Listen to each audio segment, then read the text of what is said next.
Well, today's the day. Donald Trump is going to be sentenced today. So, let's talk about that. First off, let me just say that it's actually wild that they are still trying to sentence Donald Trump, and yet they've already said that they won't give him jail time. Which just tells you what kind of a trial this was, what kind of proceedings these are, right? Because think about it. Donald Trump was convicted on 34 felony counts. Anybody else would have already been in jail rotting for 20 plus years. So that's a hell of a lot of felonies. In contrast, most charges that aren't incredibly serious, even if they're still felonies, are like 1 to 3 counts, right? 1 to 3 felony counts. This is 34. This is like 10 plus years in prison kind of counts, right? And anybody else would have already been in prison. If this is a real trial, would have already been in prison, right? That is part of the reason why this is a sham trial, in my opinion. First off, let's talk about the facts, right? Donald Trump was convicted on business fraud charges, right? So first off, these are misdemeanors. And the only way they got them to be felonies is by saying that there is another crime committed by Trump.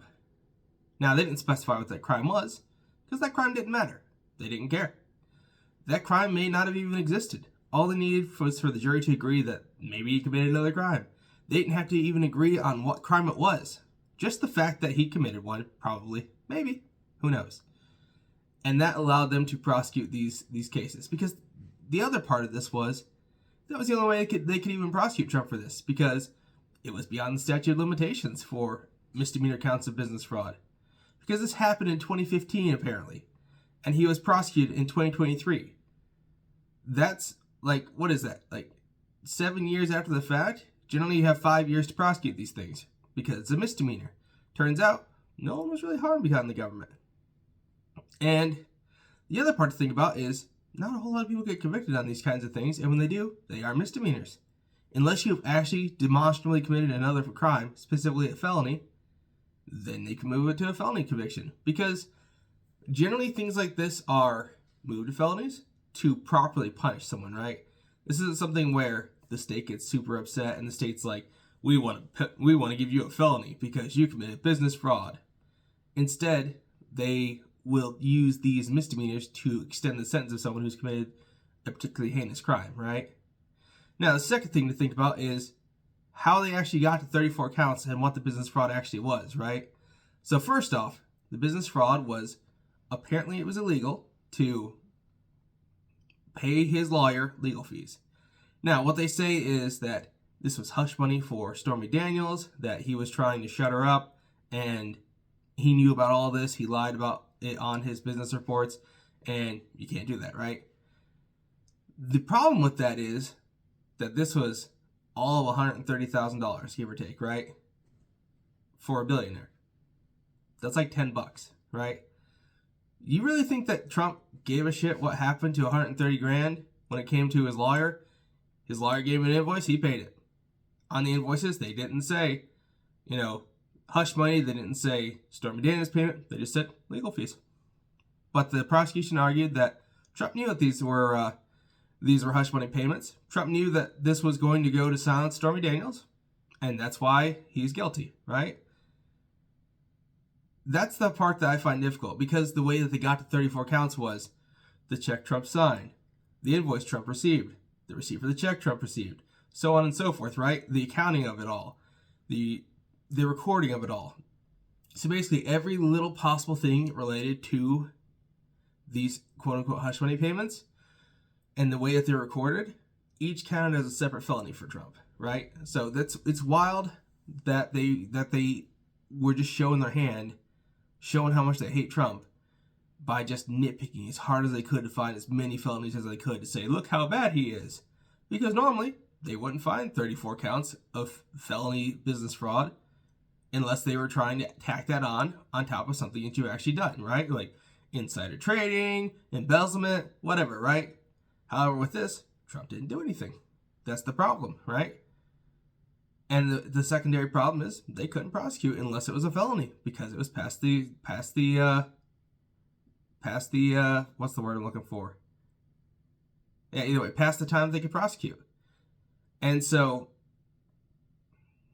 it's wild that we've come this far and that what happened yesterday did, right? So yesterday, the Supreme Court said, Trump, you will still have to be prosecuted, or you will still have to be sentenced. We're not going to stop it. Whatever happens, happens. Currently, this felony sentencing is not going to particularly impede your duties as president-elect, and so we are not going to stop it. You can still appeal the actual conviction, but we're not going to stop the conviction. And the interesting part is who voted for that, right? So most of the conservative justices voted no. You should not be convicted, right?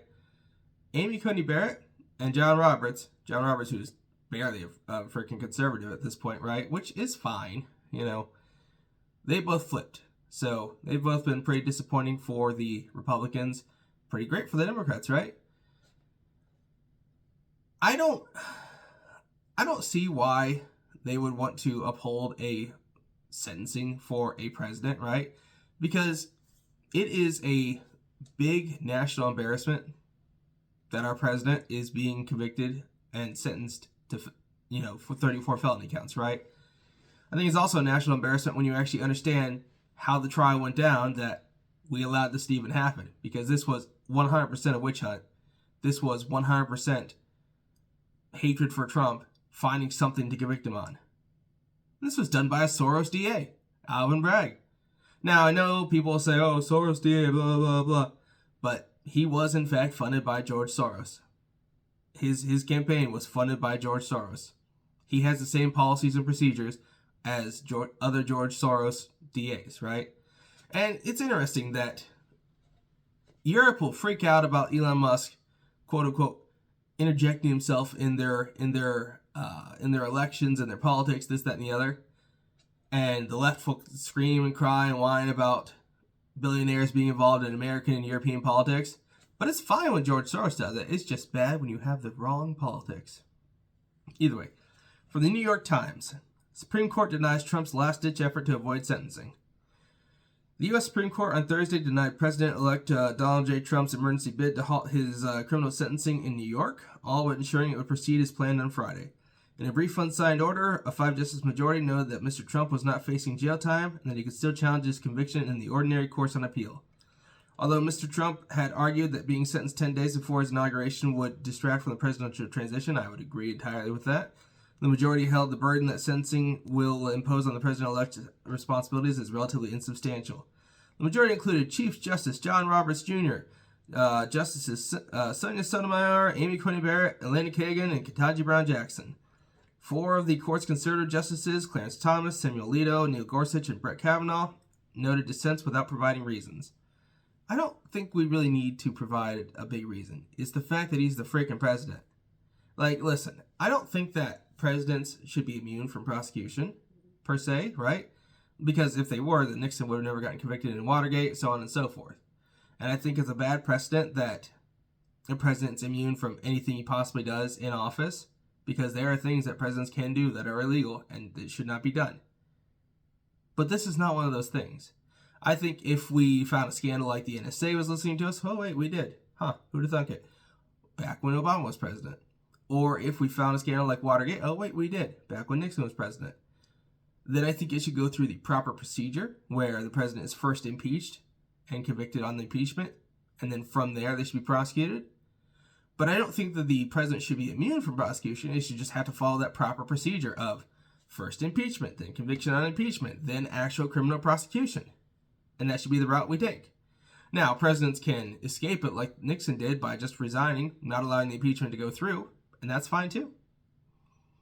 But I think that this precedent we have, that presidents just can't be convicted or tried on whatever they've done in office, is really, really bad law.